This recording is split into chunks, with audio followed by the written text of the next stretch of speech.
Have you dreamed of growing cut flowers for your home, but you're not sure where to start?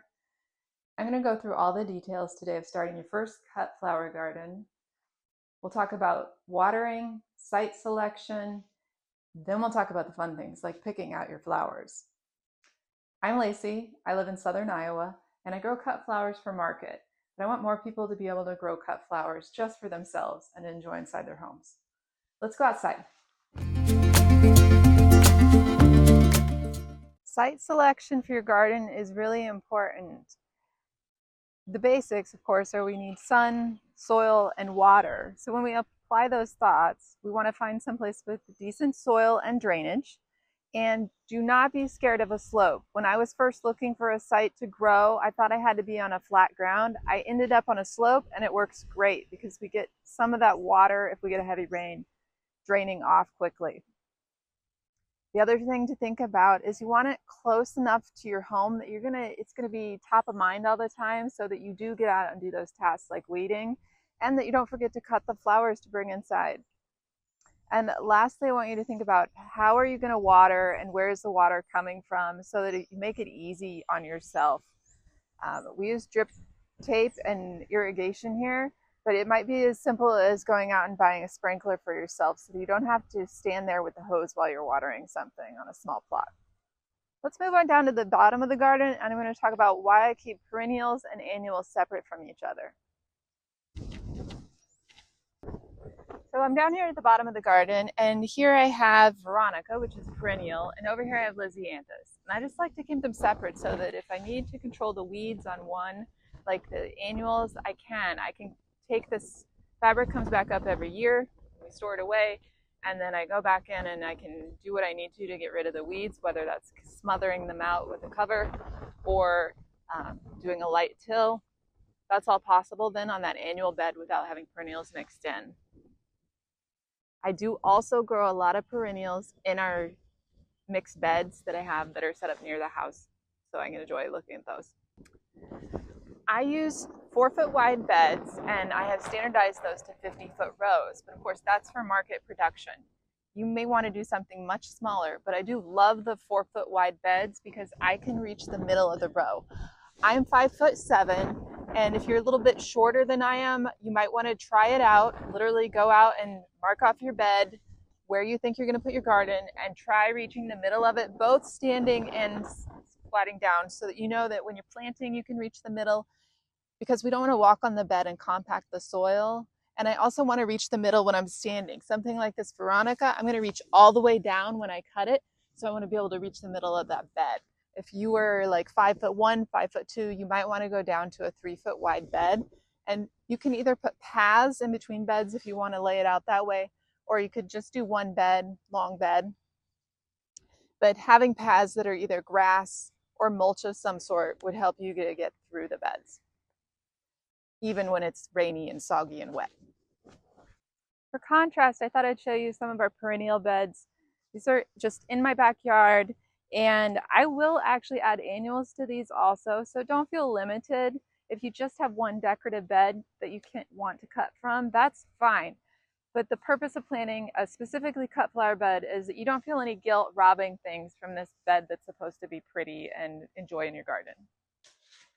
I've come back inside because it started to rain out and it looks like we're going to get some storms. And I grabbed some seeds to plant while I chat with you. The next thing I want you to think about is, how are you going to garden? How much time do you want to put into gardening? Remember that growing flowers doesn't stop with the planting season, right? We still have to water, we have to weed. It does take some time. So you want to think about that ahead of time. If you work a full-time job and you want to do this on the side, do you want to put in an hour a week, 2 hours a week, 8 hours a week, and grow a giant garden with flowers you can give away to your friends? So I want you to really think about that, because that's going to determine the size. Next, I want you to think about, how are you going to water your garden? I think that's really important to think about ahead of time, because if you're going to use something like drip irrigation, you have to decide if you're going to use drip tape or drip tubing. Drip tape can't go around corners. So that would determine that we need to keep the bed rectangular and our rows straight to keep everything watered. But it could be as simple as using a sprinkler system, or just a single sprinkler for that matter. Maybe you just have a 4 by 8 foot bed and you're just going to use a sprinkler. That would work great, and it would give you the option to grow flowers without having to stand there with a hose and water them. Rue evidently thinks planting seeds is really interesting. He's in here checking this out. Rue is my dog. So once you figure out watering, I think the last question is, how are you going to control the weeds? You need a plan in place before you get into the season. So determine, are you going to cover parts of your bed when they're not planted in order to keep weeds out? Are you going to hand weed everything? Are you going to mulch? What kind of mulch are you going to use? And I think it's really important to think about that ahead of time, because I know some of you have values around growing things.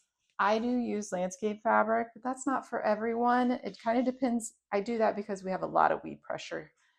We have really great soil and regular rain, so it keeps the weeds really heavy. Ah, you have a toy, Rue. So something to think about. How are you going to control those weeds? And that will also help keep your time down if you have a plan in place ahead of time to control the weeds. But yeah, we're going to go, that will really determine the size of your garden, is deciding ahead of time all the details. Next up, I want you to think about your budget. And it might seem silly to think about a budget in relation to a small cut flower garden, but you're going to need tools if you don't already own them. And you want to make a budget for what plants you want to buy. So if you have a small budget, you might be limited to planting seeds that you can buy. A couple of $5 packets of seeds, and you could have some lovely zinnias over the summer. You know, or are aesthetics really important to you and you want to put the budget in? You're going to build a really beautiful garden, and maybe you want something really fancy. You want to grow roses. So you're going to have to think ahead of budgeting for those and buying the plants. I saw someone once talk about how budgets are not just planning ahead to have the funds to do something, but also the permission to do something. So is it giving yourself permission to have a hobby, and that you're going to spend this much on a hobby? It's a great thing, right? To know, oh, I set aside $1,000 to spend on plants this year. And it's a really freeing feeling that you're going to, now you can go to the nursery and you know what your budget is and you can pick out those plants. I'm going to take these back down to my seed starting space.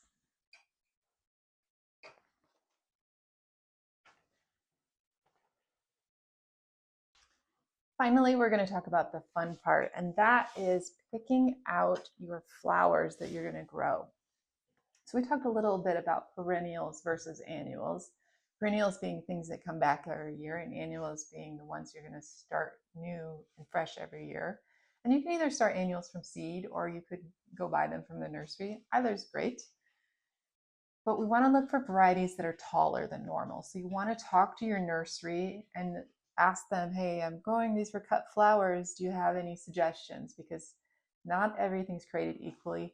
These days, even in the perennials, a lot of plants are actually, unfortunately, bred to be shorter. They want them a certain size when they're coming to the big box stores so they fit on their shelving racks.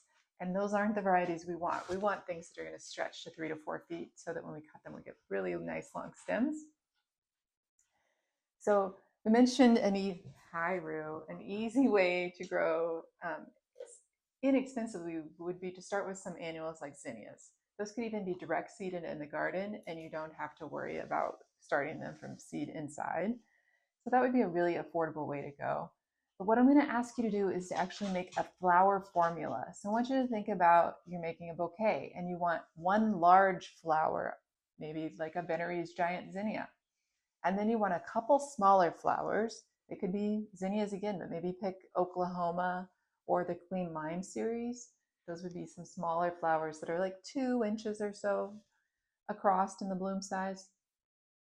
Next, we want some filler flowers, and those can be a couple different shapes too. So we could have an umbel shape. That would be something like Queen Anne's lace, which can go to in bouquets, but many of us think of it as a weed. Or a spike flower, something like a snapdragon or a plumed celosia works well as a spike flower, and those are a filler. And then lastly, we want to make sure you have greenery. So you might have a shrub already in your yard that you can use for greenery. You should test it out and see how it lasts in a vase. But you might also need to grow something. So I love to grow some herbs as greenery even, something like a lemon basil or sage that come, and sage is usually perennial, so that would be a great advantage. Next up, I want you to think about color palettes. So for annuals, you could think of your color palette for just that year, and you don't have to feel locked in for the next year, right? But maybe you want to do pinks and yellows this year, and next year you want to do reds and whites. But that way you have the freedom to do that. But when you're looking at your perennials, then I would suggest keeping those on the more neutral side and leaning on those perennials for greenery and other things, that maybe a lot of white flowers so that you have things to mix in. Some great perennial suggestions would be things like peonies, even though you're only going to get a couple weeks of blooms off of a peony plant.